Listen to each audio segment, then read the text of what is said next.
at nga may mga lingkuran, pwede na mo lingkod na. Mga hinigugma diya ni Kristo, salamat sa Diyos nining higayon sa atong panagtigom din sa Pilgrim Center Santo Niño Basilica o sa kasing-kasing nga mapinasalamaton o malipayon gihimaya nato ang Diyos kay kitang tanan tibuok Pilipinas pero ingon nato nga ang pinakasentro din sa Cebu karong adlaw nagsaulog Fiesta Senior. Viva Senior Santo Niño, Pit Senior. Gikalipay nato pagala dining misa aban ni Bishop Ranyola, Father Joseph Farrell, Vicario General sa mga Agustino, Father Ander Rivera, Rector sa atong Basilica, Andrew Batayula, atong Superior, dan Father Dandan, daghang kapariang mga Agustino, mga Diocesano, o mga bisita. Nindo tanawon, gikan din sa altar, puno kining Pilgrim Center, o sayod kita, daghan pa o banato, lain-laing broadcast sa lain-laing social media platforms, nagkaiusa paghimaya sa Dios, pagpasidungog kang Senyor Santo Niño. Viva Pit Senior! Viva Pit Senior! May kalabdanan sa pagkamahinungdanon nining piyesta. Pirmig yun na kun mahinamduman sa akong bahin. 27 katuig nga naglabay. Human kami maordinahan isip Auxiliary Bishop of Cebu ni Archbishop John Du, maingon si Cardinal Vidal, Du Palma, please report sa Fiesta Senior. No? Karong piyesta nga naman, because I will announce to the Cebuanos during that fiesta nga kamo ang mga bagong auxiliary bishops. Ang kamahinungdanon sa piyesta o ang iyang pagpasayod nga dapat maseran sa Cebuano duha ka mga auxiliary bishops. Gisampit na ko kini kay sa akong pumalandong karong buntaga 27 years later, no? Karong Fiesta Senior. Officially mo akong retirement nga misa. kay nga naman, no? Sunod nga bulan sa Marso 75 na ko, no? Mao kini ang retirement age sa mga obispo. Kamatuoran gi istorya na nakon si Cardinal Robert Prevost Agustino, no? Chief sa mga Agustino, ingon ko, Eminence, you will receive my letter. Kay 75 na gyud ko, no? Depende niya kung dawaton niya dayon kay basi mingon siya kusog ka pa man mag-golf, no? Depende lang yun, no? Pero basta 75, that I am sure. Na. Gisapit na ko, kini kay malipayo na ko, sa grasya ni Senyor Santo Niño, naglabay nga mga tuig, giasay na ko dinhi, nangato ko Samar, na imo ako nga Samaritano, no? 7 ka tuig, ngato sa Leyte, nagtabok sa dagat, balik gihapon sa Cebu. Matod pa sa ako, mga igsoong, mga bispo, si Joe Palma, wala ka pa uli, happily stranded in Cebu. Kaya na-stranded na ako, kaya wala ka pa uli sa Iloilo. Pero sa tinood, malipayon ako. Sa tanang mga kaigsoona natong Agustino nga nagpopularize nining debosyon kay Senyor Santo Niño. Kay kamatuoran, kini, diya na sa tibok kalibutan. Lain-laing mga okasyon, nibitar kami sa Roma, sa Milano, no? Dito sa Espanya, sa Guam, no? Sa Canada, no? Singapore, Amerika. Fiesta Senior Santo Niño de Cebu. Mao nga, on a personal note, pasalamat ako kay natuo mangyud kuta, no nga, the Agustinians were, of course, the first, and they continue to make the devotion truly a real devotion. Pakpakanan naton mga Agustino. No? Nalipay kita kay dinhi sa Cebu. It is both a religious and of course a civil fiesta. Because religiosity should be expressed in culture, Mga culturally, ang atong sinulog, Senyor Santo Niño gihapon. Kung makakita ka sinulog gawa ninyo, di iniurig. No. Klaro kayo, no? The Niño is always there. Mao nga gikalipay nato, kay makaingon gud kita. Kita nga Cebuano og tanan nga natuo kay Senyor Santo Niño ever since Senyor Santo Niño bato balani sa gugma. Og through the years makaingon gihapon kita, Senyor Santo Niño, paglaom sa mga pagsulay, tuburan sa kalipay. Amen. Kung malipayon kita tungod sa gasa ni Lord, gugma ni Senyor Santo Niño, salamat. Pero kini tungod niya. O panahon sa pagsulay, kini atong dangpanan o atong paglaom. Amen? Amen. Mga hinigugma. Ang atong tema, no, Senyor Santo Niño, no, journeying together in hope. Kini base gihapon sa awag sa Santo Papa. Kay gusto niya pamalandungan nato naglabay nga mga tuig nga nangagi dako kayo nga pandemya. Just to mention 2020, COVID. Tibuok kalibutan, pipila ka libo na nga matay. Dinin nato, bisan na lang udet, daghang mga bagyo o baha. Pero simple nga pagkasulti, kaluoy sa Dios, nakalabang kita. We have survived. And now, in this point in time, we look back with the new eyes of gratitude, pagpasalamat, o maingon kita. Because we survived, salamat sa Diyos. We have to revive. As we revive, we know we will thrive. Mao kini ang atong paglaom. Amen? Senyor Santo Niño, uban nato sa pilgrimage of the church. Hatakan na nako pipila ka punto sa atong pamalandong. Pasensya lang ka mo, kay 27 katuig na gid ako nag-obispo, 27 minutos ini. No? Mga hinigugma. Una, no? Pamalandong nato sa imahen nining batang Dios. Daghan gud maingon, no? Ipamanggod, no? Ang nawong ni Senyor Santo Niño, tanawa, no?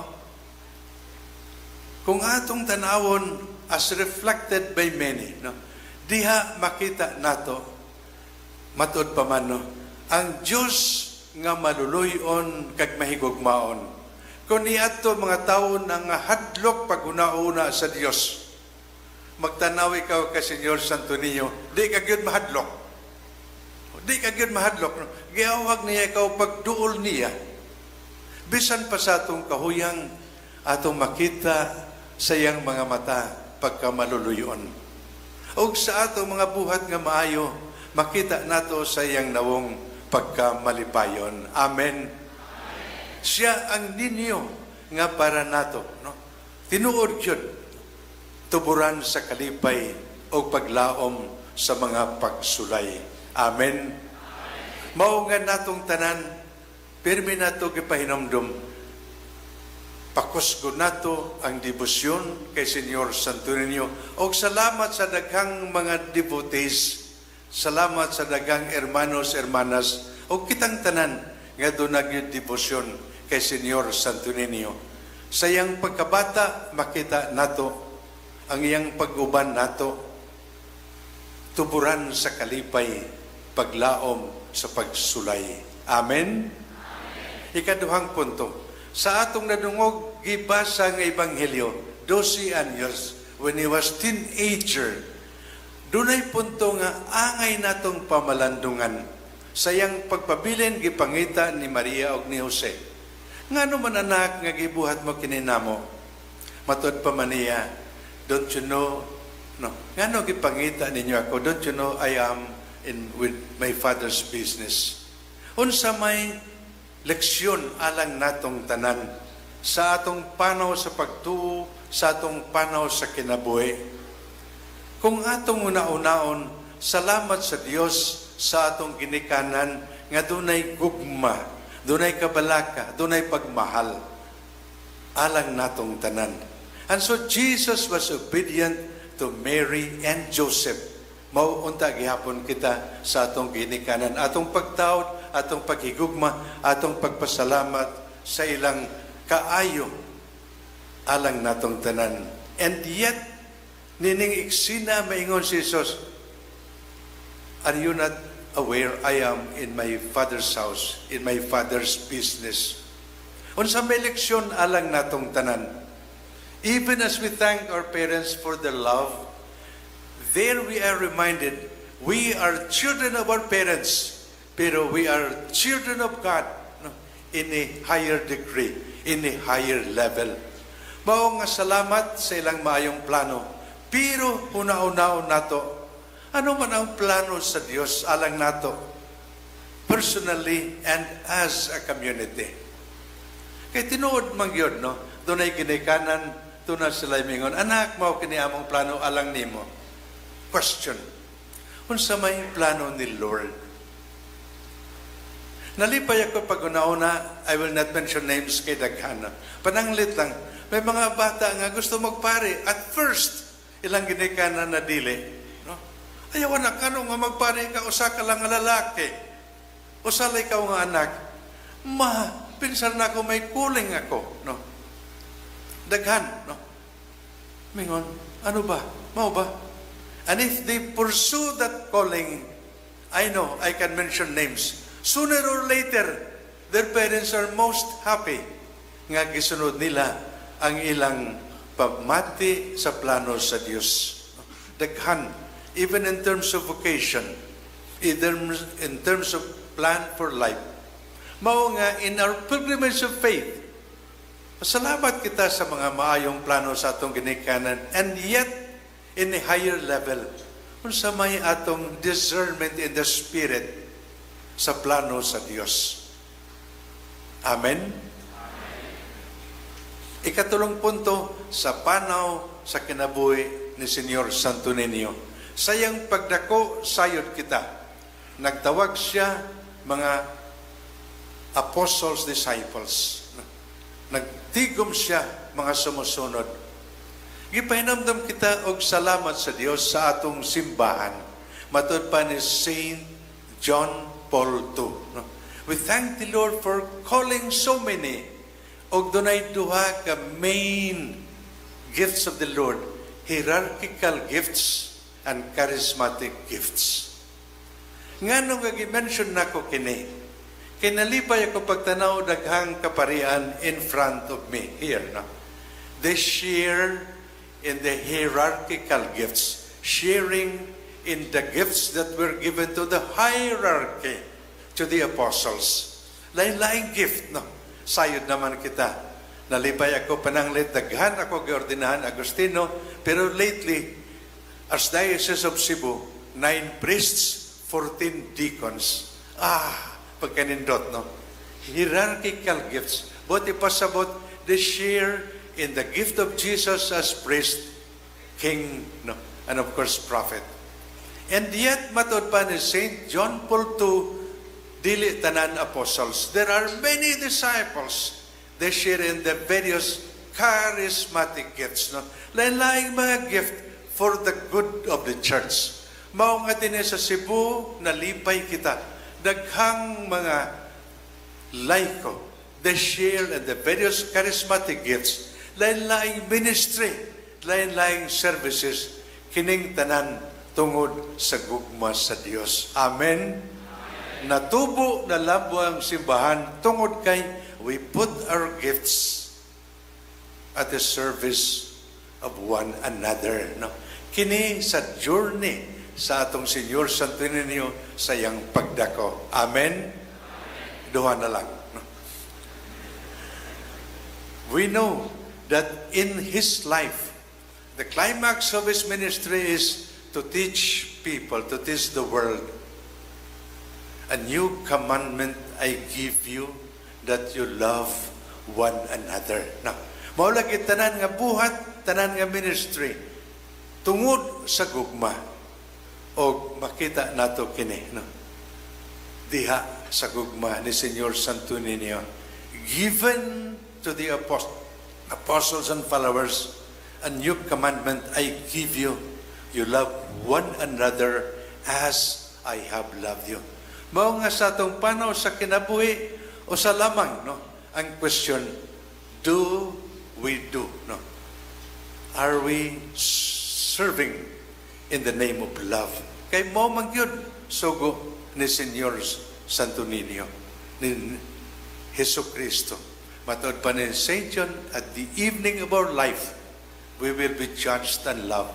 Mao nga sa panaw sa kinabuhi over and over again, ang atong question, sugo ba kini sa gugma? Banging laing nagsugo. Sorry lang. Pero mao kini ang sugo ni Jesucristo alang natong tanan. Amen. Katapos ang punto, we know, pagpakita siyang gugma, samtang giisa siya sa cross, pagdusak siyang giliran, bugaway ang dugo og tubig. Nagbuswak matod pa man. Mao nga ang sugbuswak na blood and water came forth from his side. Ngano nga gisangpit nako kini, no? Kay kini pagpakita nga bisan sa iyang kamatayon, padayon nga naghatag sa timaan sa gugma. Tubig ug dugo simbolo sa mga sakramento, labi na bunyag o Eucharistia. Kining pagpakita sa gugma timaan nga sa atong panaw sa kinabuhi, wa na og mas kusog pa nga tuburan sa gugma kaysa nagikan sa kilid ni Jesus sa iyang kasing-kasing. From his pierced side flowed blood and water. And as we partake of this source of grace, labi na ang Eucharistia, sayod kita nga sa panahon sa pagtuo, ang gugma sa Dios di masipyat. Tungod kay, matod pa ni St. Paul, kung sadto nga kita makasasala pa, gihala niya ayang kinabuhi alang natong tanan, mas pagkaroon nga kita iyang mga higala, iyang mga kaigsuunan. And so, my dear brothers and sisters, when we discern, when we reflect and hope, kay karong tuig at Jubilee year, we are pilgrims of hope, no? Gipasalig kita nga kining paglaom di masipyat kay kini bunga sa gugma sa Dios. Ug ang gugma sa Dios di masipyat. Nothing can ever separate us from the love of the Niño. Nothing can ever separate us from the love of God. Mao nga padayon kita maglaom, magpaabot maayong mga butang. Kaya ang Diyos nga higugmaon, andam paghatag nato maayong mga butang. Amen? Kanatong tanan nga padayon nga nagpanaw sa kinabuhi. Mangagi man ang COVID, mangagi man ang udet, mangagi man ang bagyong baha. Nothing can ever separate us from the love of Senyor Santo Niño. Amen. Nothing can ever separate us from the love of God. Amen. And we who receive graces, we who are hopeful unta, should bring hope as well to the many others. At tingali sa ilang kinabuhi, lisod baya, sa ilang kinabuhi na problema. We are also instruments of hope to bring joy, faith, blessings, hope to many others. Amen. Ninyong tanan karong buntaga, daghang salamat. Happy Fiesta ninyong tanan. Viva Senyor Santo Niño, Pit Senyor. Pit Senyor.